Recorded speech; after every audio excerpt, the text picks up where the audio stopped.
Kanino mo gusto mapunta yung pera? Gusto ko po sa akin. Kasi alam ko po na kailangan ko din po yun. Malaking tulong po yun sa amin. Housemates, kung nahirapan kayo sa unang beses pa lang ng pananatili ninyo sa loob ng mini Big Brother house, kaya nyo kayang tanggapin ang pagle-level up nito. Simula sa paglabas nyo ng confession room, lahat ng nasa loob ng mini Big Brother house ay kailangang buhatin ang mini Big Brother house parati. At hindi lang yan. Ang dating hindi kasama sa mini Big Brother house, papasok na rin sa loob nito. Hindi na natin pwede yung Pwede ilagay sa front. Ayun, bawal yung bahay sa sahig. Sobrang hirap, sobrang bigat po. Yung bahay po, eksakto yung height, parang eksakto yung height ng mini bahay sa loob ng bahay niyo po. So, lahat na pumunta kami, dapat bumaba yung mini bahay po. Tignan natin dito yung gamot. Si Loisa pa rin ang naghanda ng tanghalian para sa lahat.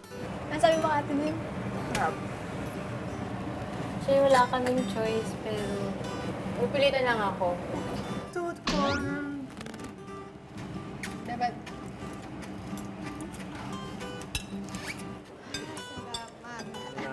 Ibang view naman! Woo! Gusto ni Maris ng ibang view eh. Adobong baka. Sabi ni Kuya, bawal paa. My eyes to see too is dead. Paano? Joke lang yun, no? Matapos kumain, may narinig na kakaiba ang housemates. 100,000. Wow, no way. Bakit kaya? Ang 100, uy guys, iba na yan. Sa oras na ito, isang bagay ang inyong pagdidesisyonan. Ang nasa harapan nyo ngayon ay isang tseke na nagkakahalaga ng 100,000 piso. Ngunit, isang housemate lamang ang makakakuha nito.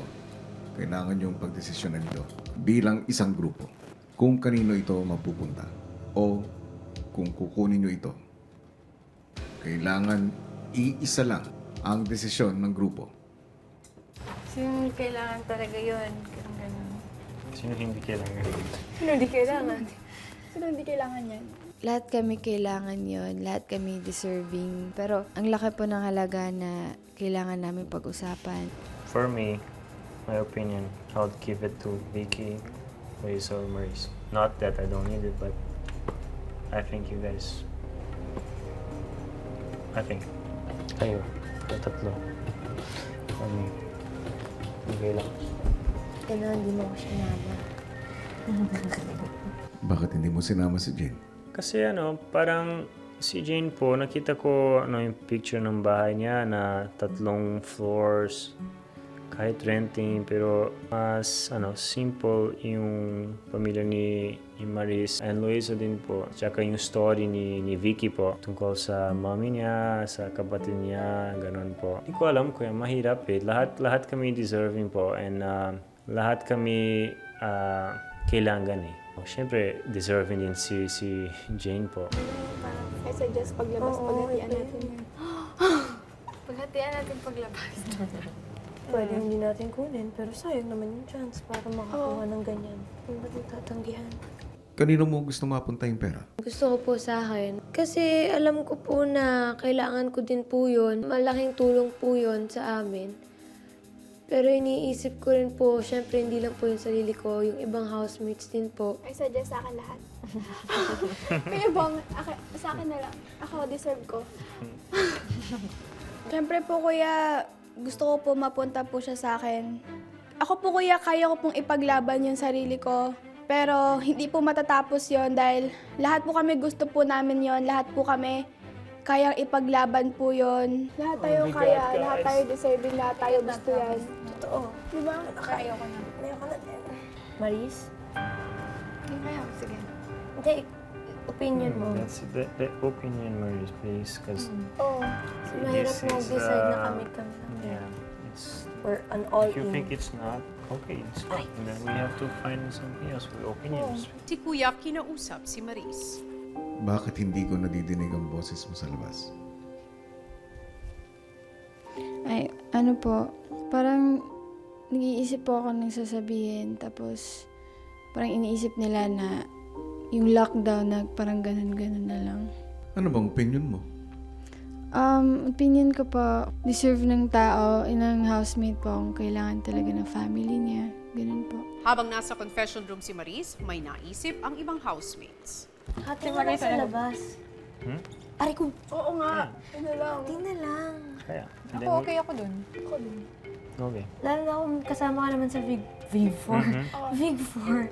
Hati na I lang. think it's fair enough. Tandaan mo, Maris, 5 kayo dyan, nangangahulugan, may isang hindi mapapasama sa Big Four. Meron akong mahalagang inaalok para sa inyo. Isang posibleng pagkakataon para sa isang malaking gantimpala. Iaasan nyo na lang ba yan sa swerte? Para nyo na rin sinabi na sinuwerte lang din kayo na umabot sa puntong ito. Pagbalik ni Maris, So, tingin mo, Mars? Siyempre, kailangan ko rin naman yan. Para sa family. Kunin mo. Ganun na lang. Ikaw, Vicky. Kung kanina ako mag-vote ko si Maris. Pero okay din ako sa idea na sa 5th placer. Ano? si Kuya kinausap si Vicky. Kanino mo gustong mapunta yung pera? Kay Maris po, Bakit sa kanya? ang sinasabi niya po na kailangan talaga ng family niya, malaking tulong daw po sa parents niya. Yun po, parang nakikita ko sa kanya po na gustong-gusto niya talaga po. Sobrang parang wala talagang nag-away para sa pera. Oo. Kaya nakaka-proud yung season natin din. Kasi every time na may debate, ganyan sobrang natin. Ay, yung iba competitive. Oo, tayo. Give and take. Oo. Ikaw, hindi mo gusto? Gusto din po. Kasi malaking tulong din po yun sa akin po and sa family ko. Sa pag-aaral po ng kapatid ko po. Yung kapatid ko mag-grade 5 po, si Patrick. Sinabi ko yun kay mami na gusto ko po ako magpaaral sa kanya. Malaking responsibility din, Vicky. Hindi biro ang magpaaral ng kapatid. Kaya nagtataka ako, bakit parang kaya mong palagpasin yung pagkakataon na makatulong sa kapatid mo? Gusto mo bang ipaglaban yun? Opo. Kaya ko po. Pero kanina, handa ka nang ibigay kay Maris. Ewan ko, yung parang gusto ko siya ibigay, ganon. Nakakahiya po ang kinin na ikaw mismo yung ganon. Pero kahit alam mo na deserve mo naman. Pero sa ngayon po, yun po parang napapaisip din po ako sa sinasabi niyo po na malaking responsibilidad po yung magpaaral ng kapatid. Pag-isipan mo ng mabuti ang gagawin mong decision, Vicky. Susunod! Housemates, ano ang desisyon niyo?